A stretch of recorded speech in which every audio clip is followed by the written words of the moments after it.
출애굽기 29장 29절부터 살펴볼 텐데 우리 교재 541에 보면 우리 본문과 함께 정리가 잘 되어 있습니다.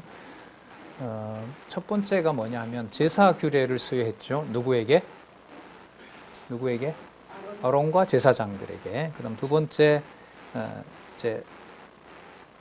제사 규례를 수여한 결과는 그 다음에 나오죠. 동그라미 2에 보면 뭐 되는 거예요? 거룩하게 된 거죠. 이게 성화인 거고요. 그게 언약으로 주어지는 겁니다. 29절 아론의 성의는 아론의 후에 그 아들들에게 돌릴지니 그들이 그것을 입고 기름 부음으로 위임받는다 라고 알려주고요. 그리고 아까 거제물은 먹을 수 있다 그랬죠. 먹을 수 있는 걸 알려줘요. 왜 이 아론 지파의 후손들이 이제 임식을 했다는 말은 거기에서 이제 생활할 수 있는 약속을 약속을 하신 거기 때문에 승계할 수 있도록 하는 내용이 그 다음에 나오는데 그 신학적 의미를 한번 볼게요. 예. 자, 29장 31절 시작하는 본문 이외에 이는 마지막 아담 메시아가 부활하여 신령한 몸을 입고 지성소에 들어가 영원한 제사를 드리실 예표로서의 모형과 그림자다. 히브리서 10장이요. 속죄물 그 다음에 모세에게 아론과 아들들이 속죄물 제물을 먹는 규례를 명하는데 너는 위임식 수양을 위하여 거룩한 곳에서 그 고기를 삶고 아론과 그 아들들이 회막문에서 수양의 고기와 광주리에 있는 떡을 먹을지니라. 자, 이거는 이제 먹는 제물을 먹을 수 있는 것이 무엇인지 알려줍니다. 그리고 35절부터 37절은 이 제사장들이 해야만 하는 일이 뭐예요? 위임식인데 위임식 해서 해야만 하는 일이 뭐죠? 그렇죠? 맞죠? 맨날 제사 지내야 되는 거예요. 등불 켜고 제사 지내고 떡 깔고 이런 거예요. 자, 7일 동안 위임식을 행하라고 하면서 매일 단을 거룩하게 할 것을 명합니다. 상번제와 또 항상 성결을 정결케 해야 되는 36절에 보면 매일 수송아지 하나로 속죄하기 위하여 속죄제를 드리며 또 단을 위하여 깨끗하게 하고 그것에 기름을 부어. 기름을 붓는다는 게 여러분 마샤흐입니다. 메시아. 바로 그 개념이 이거예요. 거룩하게 하라. 기름을 붓는 것은 거룩하게 하는 거죠. 내가 7일 동안 단을 위하여 속죄하여 거룩하게 하라. 자, 그래서 그리하면 보다가 그래서 지극히 거룩한 단이 되리니 무릇 단에 접촉하는 것이 거룩하니라. 자, 그럼 아까 매일 어떻게 드리느냐? 매일 드리는 규례를 알려주세요. 어린 양으로 매일 드리는 번제, 상번제라 그러죠. 그걸 명하는 내용이 나오는데 39절 두 마리를 매일 취해서 한 어린 양은 아침에, 한 어린 양은 저녁에 40절 한 어린 양은 고운 밀가루 에바 10분의 1과 찌은 기름 흰에 4분의 1을 더하고 또 전제로 포도주 흰에 한 4분의 1을 더할지며 한 어린 양은 저녁 때에 드리되 아침과 일반으로 소제와 전제를 그것과 함께 드려 향기로운 냄새가 되게 하여 여호와께 화제를 삼을지니 이는 너희가 대대로 여호와 앞 회막문에 늘 드릴 번제니라. 내가 거기서 너희와 만나고 네게 말하리라. 여러분 여기 보면 이 상번제에는 모든 제사가 거의 다 겹쳐져요. 곡식과 관련된 게 무슨 제사죠? 소제예요. 소제죠. 그 다음에 그 기름 붓는 거하고 관련된 게 뭐예요? 그게 전제거든요. 관유로 드리는 거. 그럼 여기 보면 태우는 제사 맞죠? 일부를 태우고 일부를 먹잖아요. 화제도 들어가죠. 다 올려드리는 뭐도 나와요? 번제도 나와요. 그러니까 지금 이 상번제 속에는 모든 제사 행위가 아론과 그 아들들에 의해서 전부 이렇게 모여 있는 거예요. 그리고 회막문이라고 하는 것은 그 문 앞에서 하는 건데 회라는 말 속에는 정한 때가 있는 거예요. 정한 때가 여러분 큰 3대 절기가 있잖아요. 이스라엘은 뭐와 뭐죠? 6월절, 네. 자, 그리스도의 죽음, 그 다음에 오순절, 네. 그 다음에 수장전, 그 다음에 오순절 성령, 그 다음에 마지막 심판, 이렇게 그리스도의 예표이잖아요. 그 다음에 29장 43절에서부터 46절에 보면 이제까지 했던 모든 내용들에 대한 목적이 무엇인지를 알려줘요. 궁금하시죠? 예. 아까 성막 지어서 이제 다 끝났어요. 뭐까지 왔죠? 제사장 옷도 만들었고, 제사장 위임까지 왔고, 제사장 위임에서 가장 중요한 게 결과적으로 뭐로? 너희들은 이렇게 매일 내가 원하는 제사를 드려야 된다. 상번제. 상번제를 드리는데 그 제사에 빼놓을 수 없는 게 뭐라고요? 피. 맞죠? 번제단에 바르고 밑에 쏟아야 될 피가 있는 거죠. 매일 또 어린 양 2마리를 잡아야 되는 거고, 이걸 이제 요한계시록에 가서는 이 어린 양이 만왕의 왕, 만주의 주라고 하는 실체로 바뀌는 겁니다. 이건 상상이 안 돼요. 진짜 말씀의 권위로 이걸 깨닫게 하지 않으면 이건 이해가 될 수 없는 차원입니다. 43절 보겠습니다. 우리 같이 한번 읽어보실래요? 43절부터 46절까지 한번 쭉 읽어보겠습니다. 지금까지 우리 봤던 것을 생각하면서 시작. 내가 거기서 이스라엘 자손을 만나리니 내 영광을 인하여 회막이 거룩하게 될지라. 내가 그 회막과 단을 거룩하게 하며 아론과 그 아들들도 거룩하게 하며 내게 제사장 직분을 행하게 하며 내가 이스라엘 자손 중에 거하여 그들의 하나님이 되리니 그들은 내가 그들의 하나님 여호와로서 그들 중에 거하려고 그들을 애굽 땅에서 인도하여 낸 줄을 알리라. 나는 그들의 하나님 여호와니라. 너무 좋죠? 그죠? 외우고 싶으시죠? 네, 안 말립니다. 너무 좋아요. 성경에 이제 우리가 의미 분석 성경 개론이라고 되어 있는데, 그게 어떤 한 인간 저자가 만들어 놓은 어떤 제목이 아니라 성경에 보면 어떤 사건을 얘기를 하고 마지막에 여기 나오잖아요. 나는 그들의 하나님 여호와로라. 누구 계시다? 여호와 계시라는 것으로 성경이 그렇게 쓰여 있어요. 신약도 그렇게 되어 있고, 신약의 여호와 개념은 여러분 209개, 209개, 그걸 여러분들에게 다 찾아드리기도 했잖아요. 그러니까 여호와 계시로 읽어갈 수 있도록 이 성경 신학이 확증을 해준 거죠. 자, 주어 강조 또 한번 할까요? 내가 라고 나오죠. 내가 만나는데 내 영광을 위하여 회막이 거룩하게 될지라. 준환 공사님, S1에 뭐 전화 보는데 사무실에 긴급. 자, 볼게요. 내 영광을 인하여 회막이 거룩하게 될지라. 자, 44절. 내가 그 회막과 단을 뭐하게 한다? 거룩하게 하며. 그러면 우리가 첫 시간에서 봤던 성막에서부터 시작해서 제사장, 그 다음에 위임식, 그들이 매일 드리는 상번제까지, 그걸 전부 누가 거룩하게 했다? 예, 여호와께서 거룩하게 하신다는 거죠. 그러면 이게 10가지 계명하고도 연관이 되면 계명을 보존하는 방법과 절차를 누가 다 하신다? 여호와께서 하신다. 예.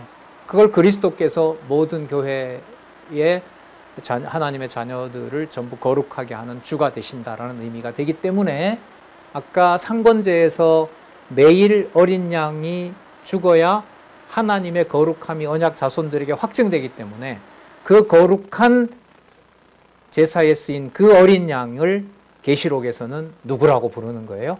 만왕의 왕, 만주의 주가 되신다라고 하는 거죠. 거룩하게 하여 내게 제사장 직분을 뭐 합니까? 행하게 하며. 나를 위하여에, 나를 위하여, 내 영광을 위하라고 나왔습니다. 내가 이스라엘 자손 중에 거하여 그들의 하나님이 된다는 거죠. 거룩하신 하나님이 어떻게 이스라엘 중에 함께 거할 수가 있어요? 그런데 거룩한 하나님이 이스라엘 백성과 함께 거하는 방법을 성막을 지어서 제사장들의 상번제까지 하면서, 상번제를 드린다라는 말은 언제는 있고 언제는 없고가 아니라 늘 뭐 한다? 늘 임한다는 거죠. 내가 이스라엘 자손 중에 거하여 그들의 하나님이 되리니. 왜냐하면 46절 왜냐하면 그들은 내가 그들의 하나님 여호와로서 그들 중에 거하려고 그들을 애굽 땅에서 인도하여 낸 줄을 알아야 되기 때문에, 알려고 하기 때문에 그렇다. 또 왜냐하면 나는 그들의 하나님 여호와이시기 때문에 그렇다. 그리고 출애굽기 30장에 보시면은요, 그 올라가기 전에 그 위로 올라가서 544페이지 두 번째 단락 제일 마지막 문장을 읽어볼게요. 결론적으로 여호와께서는 나는 그들의 하나님 여호와니라고 말씀하셨다. 곧 모든 섭리가 어디에 궁극적인 목적이 있다? 여호와 계시의 궁극적인 목적이 있다. 그럼 오늘 우리 성막에서부터 아까 조금 전에 상번제 다음에 말씀하시는 거 보면 내가 했고 내가 깨끗하게 해서 내가 너희들에게 있고 내가 너희들의 여호와가 되겠다라고 했던 그 모든 것들이 바로 여호와 계시라는 의미가 되는 겁니다. 그러니까 자손 땅 통치를 빼고 여호와 계시를 설명할 수가 없는 거죠. 자, 기타 규례를 수여하는 내용이 나오는데 30장 1절에서부터 10절에 보면 모세에게 조각목으로 분향단을 만드는 규례를 일려줍니다. 자, 성소의 분향단을 이건 어디에 두냐 하면은요, 분향단 609페이지에 있죠. 그 분향단은 지성소 바로 앞에, 성소 가장 멀리, 여기에 딱 분향단이 있어요. 향이에요. 그야말로 향. 자, 6절 보시면 그 단을 증거계 위, 증거계는 어디에 있어요? 지성소에 있죠. 증거계 위에 뭐가 있습니까? 속죄소가 있죠. 속죄소 맞은편, 곧 증거궤 앞에 있는 장 밖에 두라. 그 죄소는 내가 너와 만날 곳이며 아론이 아침마다 그 위에 향기로운 향을 사르되, 아까 상번제가 있었죠. 그 다음에 또 이거는 뭐냐면 죄는 아닌데 늘 드려야 될 뭐냐 하면 향인 거예요. 등불도 있고요. 아론이 아침마다 그 위에 뭘 사른다 그러죠? 향기로운 향을 사르되 등불을 정리할 때 살을 찌며 또 저녁 때 등불을 켤 때에 살을 찌니 이 향은 너희가 대대로 여호와 앞에 끊지 못한다. 이게 계시록에서 성도의 기도로 지금 성취가 되는 거예요. 너희는 그 이외에 다른 향을 사르지 말며 번제나 소제를 드리지 말며 전제수를 붓지 말며 일체 섞으면 안 돼요. 아론이 1년 1차씩 이 향단 불을 위하여 속죄하되 향단 뿔을 위하여 속죄하되 속죄제의 피로 1년 1차씩 대대로 속죄할지니라. 왜냐하면 넣어서 읽어볼까요? 왜냐하면 이 단은 여호와께 지극히 거룩하기 때문에 그렇다. 여러분, 그 향기로운 향, 7절에 나오는 향기로운 향에 그 본문을 소개하고 있는데 한 페이지 넘겨보시면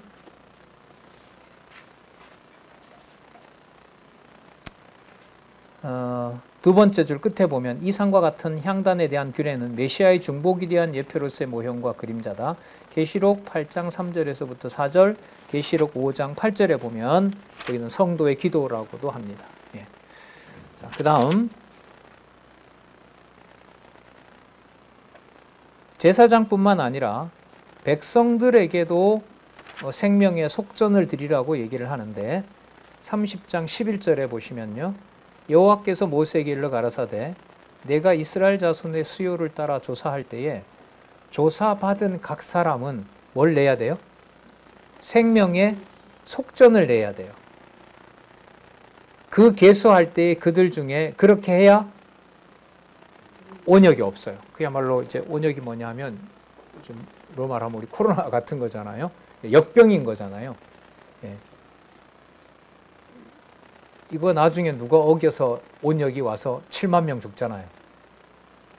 누구예요? 다윗. 그러니까 인구조사할 때 속전을 안 내고 인구조사하면 이게 내 백성으로 만들려는 거예요. 그러니까 이게 무슨 뜻이냐면 누가 거룩하게 한 백성이다라는 걸 잊고 왕 입장에서는 누구 백성이다라고 착각한 거죠. 자기 백성임을 착각하는 거죠. 그러니까 여러분, 우리가 예를 들면 교회에서 은사 준 대로 장로님, 은사님, 집사님, 선생님 이렇게 우리가 그 은사를 소중하고 귀중하게 여겨서 이제 여러 일들을 같이 해 나갈 때 그 사람을 생명의 속전이 지불된 지체고 동력자라고 우리가 생각한다면은 그 백성이, 그 자녀가 누구의 속저, 누구 앞에 드려진 속전을 가진 누구의 백성, 여호와의 이름으로 여호와가 받은 바로 그 지체로 봐야 되는 거거든요. 그런데 여기에 이제 어떤 인위적인 방법으로 다윗처럼 내 백성이고 내 군대 규모가 얼마가 되는지를 12지파별로 인구조사해라. 요압 보고 시키죠. 요압에게 시켰을 때 그거는 뭐냐면 반란인 거죠. 이 거룩한 나라를 하나님이 만들어줬는데 이 거룩한 나라를 누구 나라로 다스리겠다? 내 나라로 다스리겠다는 겁니다. 이걸 이제 그리스도는 철저하게 지키시는 것이고, 보혜사 성령께서 오셔서 하나님의 말씀을 바탕으로 이 교회를 하나님의 방법으로 관리하시는 거죠. 어떤 방법으로요? 예를 들면 우리나라 같으면 교회를 설립하기 위해서 조선왕조를 버려버리고 전쟁을 통해서 수백만이 죽고 부녀와 소요 가운데서도 자국 내에서도 많은 피 흘림이 있고 그 가운데 하나님의 나라를 이 땅에 세워가시는, 한국 교회사를 공부할 때 가장 충격적이었던 게 뭐냐면 진짜 충격적이었어요. 뭐 막연하게는 얘기를 하죠. 하나님의 역사를 다 섭리하니까 조선이 망한 것도 하나님의 뜻이야 라고 얘기를 했는데 1910년도가 무슨 해인 줄 아시죠? 한일 병합이라는 거, 그죠? 수치스러운 우리의 모든 국권이 뭐 정치, 경제, 문화 모든 게 다 일본으로 넘어간 거잖아요. 근데 1911년에 우리나라에 목사님 7명이 안수를 받아요. 그러니까 한국인 최초 목사가 7명이 11년도에 나오고요. 평양에서 장로교신학교에서 12년에 7인 목사님을 중심으로 조선예수교 장로회 총회가 서요. 장로회 총회니까 절대주권, 성경보호 사상, 그 다음에 뭐 이렇게 하나님 성령께서 교회의 머리는 성령께서 주관하신다. 이런 내용이 거기 딱 같은 페이지에 오버랩이 되는 거예요. 답이 딱 나오는 거예요. 뭐 하게 하려고 뭐 하게 했구나. 하나님의 나라를 세우게 하시려고 한일합방을 시켰구나. 너무 억지 해석인가요? 다르게 역사 해석을 하려고 하면 제가 받아들일게요. 저는 이게 너무 확고해요. 그래서 좀 역사를 보는, 근현대사를 보는 근본적인 게 거기서 터지더라고요. 네. 그럼 그게 그때만 해당될까요? 여러분의 신앙과 제 신앙과 앞으로 일어날 모든 신앙에서 하나님의 교회를 세우고자 하나님께서 주권적으로 해가시는 일들이 수시로 언제나 일어날까요? 언제나 일어나는 거죠. 우리가 이제 상번제가 아니라 생명의 속전을 얘기하다가 이제 조금 일로 샜는데, 그 14절에 보시면 30장 14절에 무릇 계수 중에 드는 자 곧 20세 이상 된 자가 여호와께 반드시 뭘 드려요? 속전을 드려야 돼요. 그러면 이게 나중에 민수기에서 하면 군대가 된다는 의미인데 생명의 속전을 드린 자들의 계수가 되는 거죠. 그럼 이게 누구의 군대예요? 여호와의 군대라고 들어보셨죠? 나왔잖아요. 앞에 여호와의 군대라고 딱 나온 거예요. 그러면 오늘 이 규례에 해당하는 내용으로 봤을 때 여호와의 군대라고 불렀던 여호와께서 진짜 누구 군대로 만들어줬다? 내 군대로. 뭘 지불함으로써? 속전을 지불함으로써. 그래서 20세 된 장정들은 싸움을 하고 못하고 인간적인 기준과 상관없이 다 속전을 드렸다면 그가 누구의 군대로 편입이 된다? 여호와의 군대로 편입이 된다. 그래서 교회 그 자체는 바로 여러분 전투 모드입니다. 투쟁 모드예요. 그러니까 누가 싸우게 하시는? 여호와께서 싸우게 하시는 거죠. 육에 몸을 든 가정에서부터 싸우게 해요. 비진리와 인간적인 어떤 판단들과. 그 다음 생명의 속전을 사용할 수 있는 제사장은 회막에 들어갈 때 꼭 손을 씻고 들어가야 돼요. 그래서 여기 뭐 물두멍은 없나요? 예, 610페이지 보시면 물두멍이라고 있잖아요. 2권에 바로 거기에 꼭 손을 씻고 들어가라고 얘기를 합니다. 이거 안 씻으면 죽어요. 제사장 죽습니다. 손발 다 씻어야 되고요. 자, 19절에 보시면 아론과 그 아들들이 그 두멍에서 수족을 씻되 그들이 회막에 들어갈 때 물로 씻어 죽기를 면할 것이요 단에 가까이 가서 그 직분을 행하여 화제를 여호와 앞에 사를 때에도 그리할지니라. 이와 같이 그들이 그 수족을 씻어 죽기를 면할지니 이는 그와 그 자손이 대대로 지킬 영원히 지킬 규례다.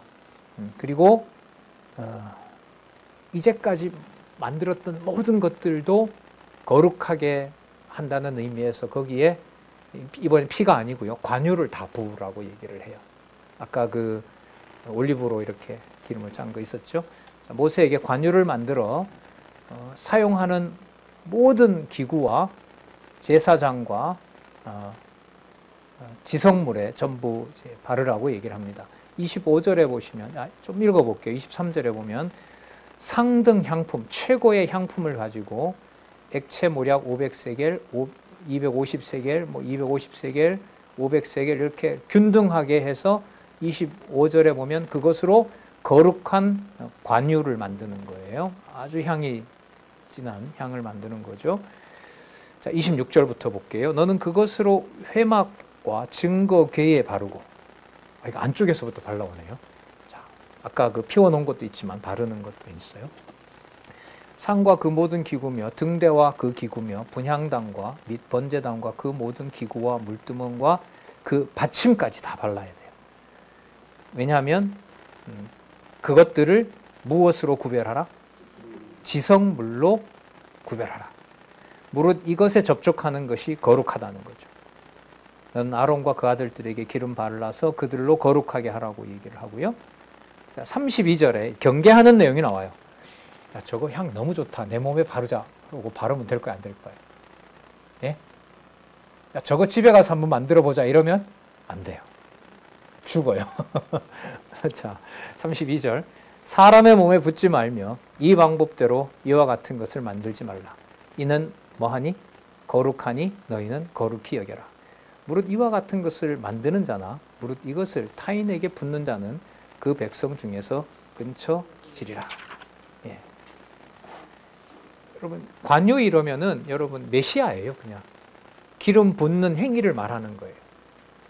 그러니까 지금 여기 보면 피는 부분인데 관유는 메시아크, 마시아크, 기름을 붓는 행위는 제한이 있어요? 아니면 범위가 더 넓어요?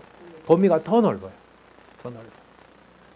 이게 장차 오실 그리스도의 마시아크, 기름 부음 받은 자, 선지직, 왕직, 제사장직과 관련된 내용이 바로 이 관유를 붓는 여기에 나오는 겁니다. 그래서 나중에 그 사도 바울이 자신의 죽음이 임박했을 때 무엇을 드린다라고 얘기를 하죠?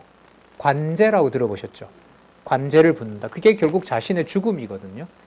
그게 이방 교회를 위해서 하나님이 자신에게 준 것을 이제 뿌리고 가는 거죠. 그러니까 이런 면에서 보면 피로 드리는 제사나 관유나 그게 그리스도 안에서 전부 다 나눠지는 게 아니라 전부 하나로 합쳐져요. 그럼 이렇게 보면 상번제에서부터 시작해서 일체 모든 이스라엘 백성들의 삶의 거룩함이라고 하는 것은 아까 여러분 읽어왔던 내용이 있는데요. 누가 그 안에 거하실 수 있는 조건을 누가 만든다? 여호와께서 그 안에 거하실 수 있도록 그 모든 조건들을 누가 만든다? 여호와께서 완벽하게 만들어 놓은 거예요. 그게 교회예요. 지금 그래서 단락마다 지금 설명을 계속 하고 있어요. 여기 한번 보시면은요, 범위를 좀 넓게 잡았는데 548페이지 세 번째 단락 밑에서부터 두 번째 줄, 위에서부터 두 번째 줄. 여기 거룩한 관유의 용도는 회막과 성구들이나 아론과 그 아들들에게 발라서 거룩하게 하는데 사용한다.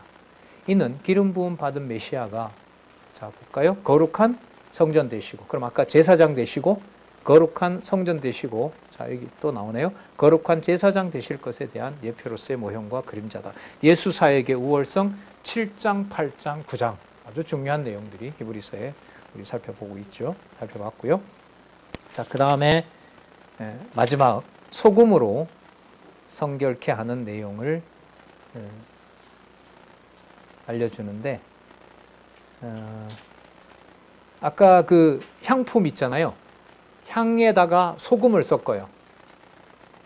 그러니까 이게 지금 무슨 절차냐 하면 어떤 아론과 아론의 제사장들을 입히는 것에서부터 시작해서 하는 행동, 그 다음에 사용하는 기구, 만지는 모든 것, 아까 향을 통해서, 관유를 통해서 모든 걸 다 하라고 했지만 거기에 다시 또 이것 자체를 다시 뭐 하게 해요? 거룩하게 하려고 이번엔 거기다 또 뭘 섞어요? 소금을 섞으라고 하거든요. 한번 볼게요. 중요한 부분인데요. 34장을 한번 34절을 읽어볼게요. 여호와께서 모세에게 이르시되 너는 소야향과 나감향과 풍자향의 향품을 취하고 그 향품을 어디에 섞어요? 향에 섞되 각기 동일한 중수로 하고 그것으로 향을 만들되 향 만드는 법대로 만들고 그것에 뭘 치라고 해요? 소금을 쳐서 성결하게 하라는 거예요. 그러니까 모든 절차들이 연결되는 것은 각 그 해당되는 절차를 통해서 뭐 하게 하려는 게 목적이에요? 성결케 하는 거예요. 그럼 일체 집에서부터 여호와를 만나러 왔을 때 여호와의 이름을 부르는 일체 모든 물건과 보는 것과 접촉하는 모든 것은 누가 거하실 수 있는 조건이 되는 거죠. 아까 약속하신 대로 여호와가 거하실 수 있도록 여호와께서 준비해 놓으신 거예요. 그럼 이제까지 내 개인적인 역사나 교회를 통해서 내가 성장해온 역사나 그 모든 것들이 누구의 이름이 거하는 조건을 만들어 오신 것이다.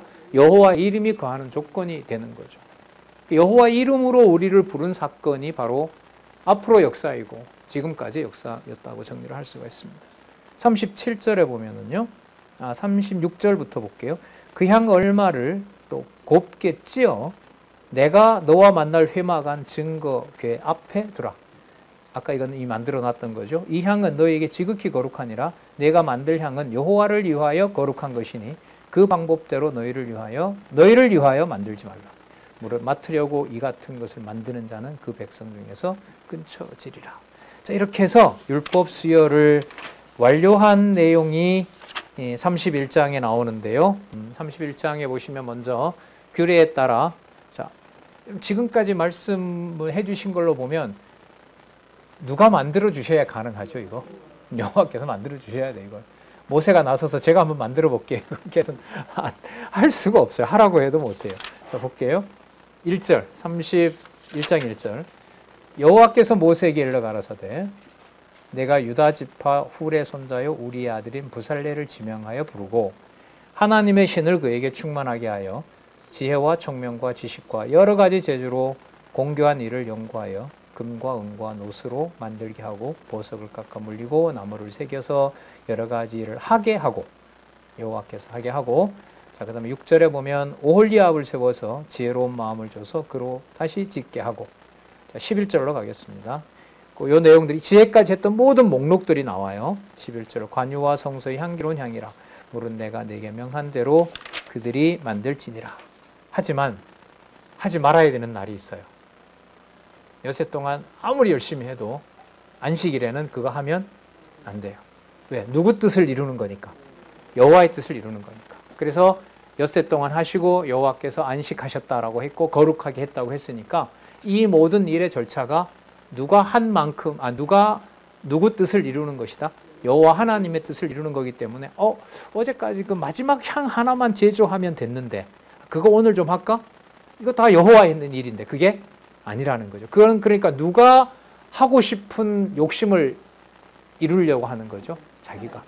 그러니까 여러분 이게 뭐 늘 우리가 겪는 거지만 하나님이 정한 뜻이 받아들여지지 않았을 때 욕심과 서러움과 분노와 화가 폭발하는 거죠. 뭐 딴 건 세상살이는 그렇다 치더라도 그것도 어디에서? 교회 생활에서. 교회 생활에서. 이스라엘 백성들 다음에 이제 나오는 광야 생활 40년은 누구 기준에 맞지 않았을 때 반란을 일으켜요? 니가 왜 맨날 그 같은 레위 지파인데 왜 너만 맨날 지도자 되냐는 거예요. 그래서 고라 자손이 집안이잖아요. 그런데 우리가 좀 지도자 하겠다는 거죠. 그래서 이 안식은 하나님이 정한 대로 성취됐다는 것을 받아들이도록 하는 하나님께서 깨달음을 주시는 아주 중요한 절차죠. 내성에 차지 않으면 안식은 깨지는 거죠. 13절에 보시면요. 너는 이스라엘 자손에게 고하여 이르기를 너희는 나의 안식일을 지키라. 이는 나와 너희 사이에 너희 대대로의 표징이니 나는 너희를 거룩하게 하는 여호와인 줄 너희로 알게 하려 함이라. 지금까지 얘기했던 모든 여호와의 일이라 하더라도 그 모든 일을 목적은 누구의 이름을 기억하는 것이냐면 여호와를 기억하는 거기 때문에 너가 하는 일이 중요한 것이 아니라 내 이름을 기억하도록 내가 일째 되는 날은 너희들에게 쉬도록 한 것이다. 그 날이 그래서 성일이 된다. 15절 엿새 동안 일할 것이나 제7일은 큰 안식일이니 여호와께 거룩하니라. 무릇 안식일에 일하는 자는 반드시 죽일지니라. 이같이 이스라엘 자손이 안식일을 지켜서 그것으로 대대로 영원한 언약을 삼을 것이니. 자, 또 나오네요. 영원한 언약, 시간을 뛰어넘는 과거, 현재, 미래를 뛰어넘어서 창세전에 이미 확정하신 바로 그 언약을 드러내 보이신다는 거죠. 이 말을 할 수가 있는 게요. 모세가 하나님의 계명과 율례와 규례를 받을 때 누구를 만나서 받죠? 하나님을 직접 만나서 받죠. 그리고 지난번에 70명의 장로들도 누구를 받지만 화를 면했던 거죠. 하나님을 받지만 화를 면했던 거죠. 그러니까 이 지상에 속한 몸인데 그 몸으로 여호와께서 인정을 해주신 거죠. 만날 때 시내산에서. 그리고 모세를 다시 불러서 40일 동안 함께 있으면서 식양대로 보여준 거죠. 그럼 식양대로 지었다는 말은 모세가 그냥 눈 감고 막 받아 적은 게 아니라 뭘 해준 거예요? 보여준 거죠. 내가 보여준 대로 지으라는 거거든요. 그걸 기록한 것이고. 자, 그러면 모세에게 영원한 언약이라고 했을 때는 앞으로 지을 것, 가나안에 들어가서 지을 것을 염두에 둘까요? 하나님과 함께 있으면서 하나님이 보여줬던 하늘에 속한 그 식양과 양식이 떠오를까요? 후자인 거죠. 그럼 이때 영원한 언약은 바로 영원한 성소, 영원한 제사장 되시는 누구에 대한 믿음과 연관이 된다? 그리스도와 관련된 믿음이 된다. 그래서 히브리서는 이걸 모세의 사건을 누구를 위하여 받는 고난과 연관시켜 놨다? 그리스도를 위하여 받는 고난과 연관을 시켜 놓은 거죠. 그리고 예수님 오셨을 때 왕권을 보여주시면서 베드로, 요한, 누구 데리고 갔죠? 3명? 예. 베드로와 요한 데려갔나요? 자, 거기서 변화산에서 뭘 보여줘요? 변화된 이 나라와 다른 것들을 보여주죠. 예. 모세와 엘리야를 만나면서 바로 그들과 함께 이제 이야기를 나누는 모습을 이제 봤다는 거 아니에요? 자, 그러면 이때 영원한 언약이라고 하는 것은 단지 시간을 기다려서 만들어지는 그런 걸 말하는 것이 아니라 질적으로 원래 원형을 갖추고 있던 어디에 있는 언약? 하늘에 속한 언약과 관련된 것이 영원한 언약이다. 네. 자, 그래서 여러분 여기 보시면 간단하게 적어놨는데 551페이지 18절 들어가기 전에 위에서부터 세 번째 줄 이는 안식의 주인이신 마지막 아담 메시아에 의해 택한 백성이 그냥 안식이 아니라 무슨 안식? 무슨 안식? 자, 아까 본문에 무슨 언약? 영원한 언약. 예, 영원한 언약.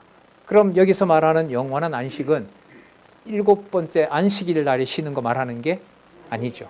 그리고 복음서에 보면 누가 안식의 주인이다? 예수께서 당신이 안식의 주인이다. 그러면 히브리서에 있는 논리를 좀 쓰자면은 모세에게 보여준 영원한 안식은 바로 영원한 대제사장이신 누구의 통치를 보게 했다? 그리스도의 통치를 보게 했다. 자, 아까 우리 17절을 제가 안 읽었는데요. 죄송합니다. 다시 읽어볼게요. 영원한 언약을 삼을 것인 이는 나와 이스라엘 자손 사이에 영원한 표징이 되며 나 여호와가 엿새 동안 천지를 창조하고 제7일에 쉬어 뭐 하였다? 평안해. 그러니까 안식 개념하고 무슨 개념하고 맞아요? 평안하고 관계가 돼요. 그러니까 누구 뜻이 이루어진 것으로 믿어지면 평안할 것이고 안 좋은 일 빼고 아니면 안 좋은 일도 넣고 다 포함해서 포함해서 그걸 지금 이 주석은 뭐라고 하고 있냐면 이는 안식의 주인이신 마지막 아담 메시아에 의해 택한 백성이 어디에 들어갈? 영원한 안식에 들어갈 것에 대한 예표로서의 모형과 그림자라는 거죠. 그래서 이때 영원이라고 하는 것은 어떤 단지 시간 세계 속에서 미래에 오는 이런 것이 아니라 시공 형상을 초월하는 어디에 속한? 하늘에 속한 바로 그 안식을 말하는 것이다. 그러니까 하나님이 가장 기뻐하는 게 엿새 동안 일하고 만족스럽게 다 이루어진 것에 대해서 하나님께서 당신의 언약과 성취에 대해서 기념하더라고 한 날이 아니겠습니까? 그래서 순간순간마다 여러분들과 저에게 이루어지는 뜻이 그리스도의 기도처럼 아버지의 뜻이 이루어진 것을 기뻐하게 하는, 하지만 그 현장은 히브리서 5장에서 말씀드렸죠. 눈물과 통곡과 간구로. 그러면 이때 안식이라는 게 육적으로 뭘 말하는 게 아니에요? 이게 아니에요. 그런 안식이 아니에요. 그래서 히브리서 5장 이번에 오전 대학 방에서 너무 크게 왔어요. 물론 이제 의식은 좀 하고 있었는데, 그리고 지금 여기 봤을 때 이제 주석도 영원한 안식이라고 했을 때는, 그러니까 이 세상이 감당할 수 없는 하늘에서 주시는 안식. 자, 그리고 이제 다 말씀하시는 걸 듣고 또 증거판까지 하나님한테 내가 지금 말하는 것은 하나님으로부터 받았다는 확증을 이제 증거판에다가 증거판을 가지고 내려오는 거죠. 31장 18절 여호와께서 시내산 위에서 모세에게 이르시기를 마치신 때에 증거판 둘을 모세에게 주니 돌판이요 누가 쓰신 것이라? 하나님이 친히 쓰셨다. 친히 쓰셨다. 네. 여러분 가지고 계신 책은 하나님이 친히 쓰셨나요? 대답 잘 하셔야 돼요. 대답 잘 하시면 10분 빨리 마치고, 대답 제대로 안 나오면 10분 더 하고. 사람을 통해서 친히 쓰셨다. 다 들어가네요. 네. 여러분, 하나님의 말씀을 풀어놓은 이제 주석이잖아요. 그러니까 우리가 성경 신학의 주관자는 누구이시죠? 성령이죠. 하나님이신 거죠. 그러니까 하나님께서 기록한 문자가 인간적인 논리가 정연하다고 해서 그게 하나님 말씀의 권위가 되는 건 아니에요. 그러니까 누구를 떠오르게 하는 사건으로 연결이 돼야 되죠.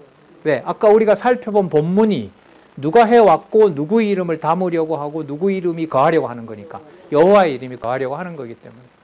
따라서 이 세상에 수백 가지, 수천 가지 다양한 성경 해석에 대한 주석이 있지만 창세기부터 계시록까지 모든 수천 가지 내용이 여호와의 이름의 권위가 드러나도록 증명한 것은 성경 신학밖에 없다, 역사적으로. 그걸 누가 주관해 가신다는 것을 일관되게 주장한다? 여호와께서, 하나님께서 주장해 가신다는 것도 역사적으로 증명된 적이 없다. 그래서 놀라운 어떤 시간들을 모세를 통해서 처음 받았던 바로 그 말씀을 이제는 돌판에 쓰는 게 아니라 그랬잖아요. 어디에요? 생각과 마음의 기록을 이미 해놓으시고, 어떻게 보면 창세전에 받았던 것을 다 확정해 놓으시고, 그걸 모세도 뭘 가지고 있었어요? 돌판을 가지고 하늘에 있는 모형을 지었고 따라서 수행을 한 거 아니에요? 여러분들과 저에게 준 그것도 아름다운 한글로 여호와 하나님을 같이 찬양할 수 있어서 너무나 감사하네요. 예. 이권 가져온 분들은 대단히 죄송합니다. 무겁게 한 700g짜리 책을 가져오셨을 텐데 자동차로 온 분은 괜찮은데 들고 오신 분들은 지난주에 어떤 장로님이 가방을 두고 가셔서 챙겨달라고 하는데 들었다가 제가 탁 빠지더라고요. 열어보니까 책이 5권인가 한 3kg 되는 것 같아요. 그래서 이 권으로 오늘 꼭 연결을 시키고 싶었는데 10분 마치는 게 좀 10분 일찍 마치는 게 좋을 것 같아서. 예, 다음에 우리 2권 첫 번째 증거판이 파괴가 돼요. 지금 오늘 하루 종일 얘기했던 게 지금 이게 수포로 돌아갑니다. 다 얘기했는데 뭐해 부셔버려요. 이게 웬일인가 몰라요. 궁금하시죠? 예. 다음 주에 뵐게요. 기도하겠습니다.